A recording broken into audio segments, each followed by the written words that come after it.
নমস্কার বন্ধুরা, Anubha cooking village ফুডে আপনাদের সবাইকে স্বাগত জানাই।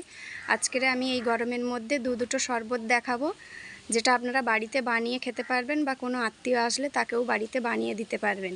বাড়িতে পাতা টক দই দিয়ে লস্যি আর তরমুজের শরবত। তরমুজের শরবত বানানোর জন্য নিয়ে নিয়েছি তরমুজ, চিনি, গোলমরিচ, লেবু, বিট নুন আর বাড়িতে পাতা টক দই। তরমুজের শরবত বানানোর জন্য প্রথমে আমরা তরমুজটাকে ছুলা দিয়ে ছুলে নেব ভালো করে।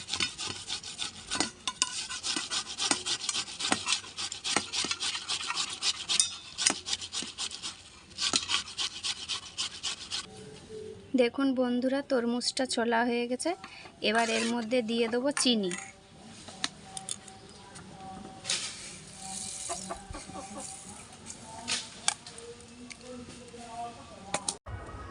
বাড়িতে বানিয়ে আপনারা দেখুন, খুব ভালো লাগবে এই ঠান্ডার সময়।